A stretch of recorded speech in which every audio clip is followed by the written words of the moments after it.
So this man right here is Larry Silverstein. For those of you that don't know him, 7 weeks before 9/11 happened, he signed a 99-year lease for the Twin Towers, securing insurance that specifically covered acts of terrorism. And what makes it so crazy is the people that know him said that he never missed a day of work until the day of the 9/11 attacks. He miraculously had a dermatologist appointment that his wife told him he can't miss.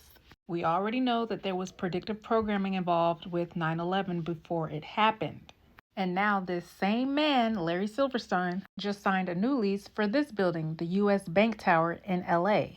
As a standard practice, this tower will be protected by comprehensive insurance, including damage and terrorism coverage.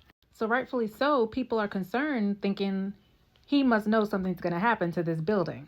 So people have been curious, what kind of predictive programming is showing that something's going to happen to this building? And there's this movie called Independence Day, which came out in 1996, that literally shows aliens destroying the U.S. Bank Tower. In fact, it's the first building that they decided to destroy once they came to Earth.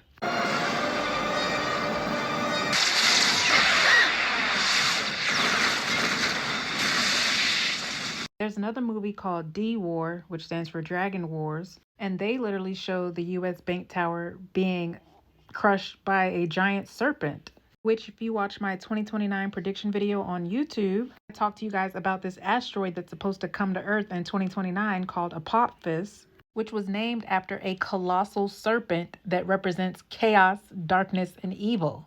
Nothing to worry about there. I can't help but think him getting insurance on this building is in preparation for an alien attack.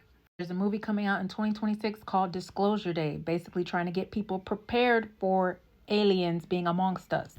In my 2029 prediction video, I told you guys that they're going to wipe out majority of the population during this attack. Well, the White House registered new alien-related.gov. Hey, look, 347.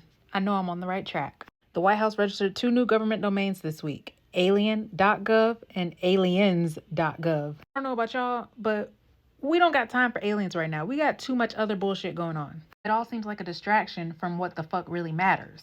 If they stay on track with what they've been doing, they will most likely release 33,000 files on this alien.gov website, because Hillary Clinton deleted 33,000 emails.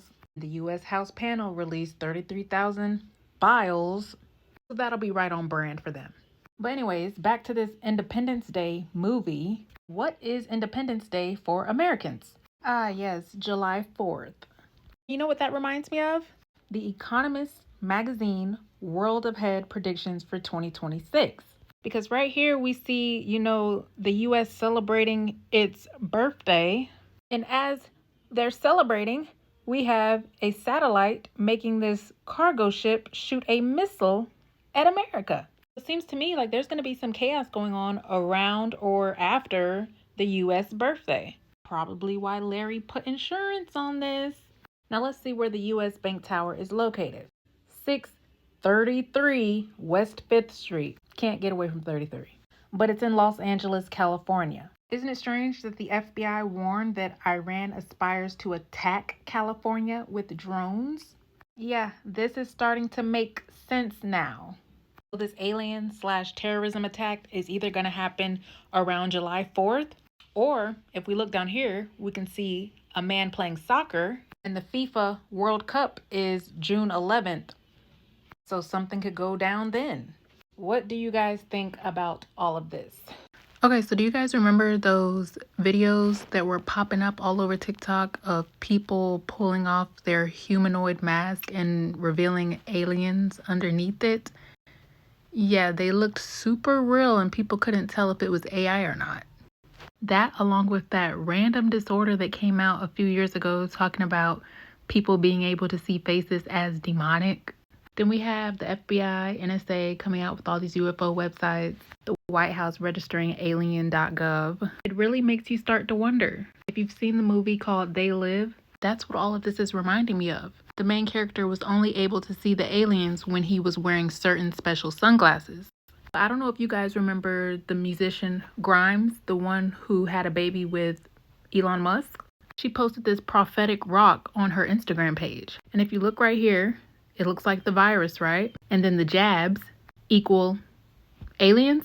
I think she was kind of trying to give you guys a hint. And of course, she would know, being that she was dealing with this man. But if you remember that video I did a year ago on YouTube called What's with the Black Goo, where I was showing you all of these examples of the media displaying this black substance that I believe will cause DNA modification.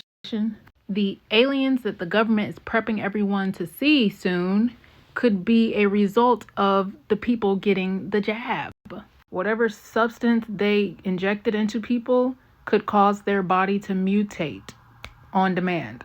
And then all of a sudden, all of these people around us, our neighbors, friends, family, they're going to start to transform into these alien-looking creatures. In The Economist magazine, The World Ahead 2026 predictions, they even show you the jab right here and right here. Meaning that's going to be very relevant to what's going on in 2026 with this whole disclosure day and the aliens. So today is April 10th. Why is this day important? Well, because this man, Charles Del Scahoo, created a bunch of mysterious airships appearing in 100-year-old sketchbooks. And now people online are saying this is proof of time traveling. So in one of his sketches, we can see the word Trump. And if you look right here, it says 45. And we all know who the 45th president was, Donald Trump, right? And here goes another one of his sketches. We see Trump again at the top, Trump here at the bottom, another 45. So people are wondering, was Trump time traveling?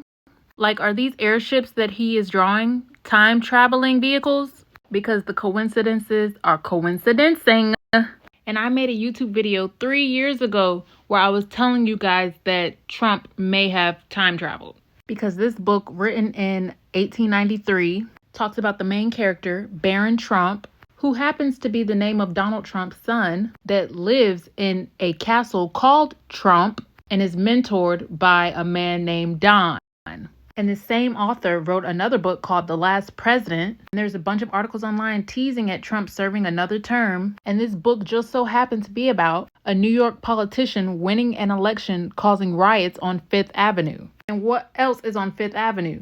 Trump Tower. Anyways, y'all, back to this guy. In his artwork, if you zoom in at the bottom, it has a date here of April 10th, 1920. So if we make the April 4, keep the 10 as 10, and then use the 20 out of 1920, D is the 4th letter in the alphabet, J is the 10th letter, and T is the 20th letter. So this man's initials basically equal up to that date. DJT equals 41020 on artwork that was created over a century ago. And when we look at what happened on April 10th in 1920, we find out that the League of Nations officially held one of its first major council meetings. And it was humanity's first real attempt at a one world governing system. New World Order, you guys. But the League of Nations didn't last long, okay? Immediately following World War II, to replace the failed League of Nations, the United Nations was established. And who is behind this whole 2030 agenda? All 193 member states of the United Nations. The prophecy is being fulfilled, you guys. Everything is scripted. I already told you guys a year ago in my video, The Last President, that everything was planned. I told you guys he was going to be president before he even ran for his second term. And that is why Elon Musk tweeted Novus Ordo Seclorum when Trump won the presidency for the second time. Novus Ordo Seclorum meaning New Order of the Ages. It's all scripted, you guys. They already knew what was going to happen.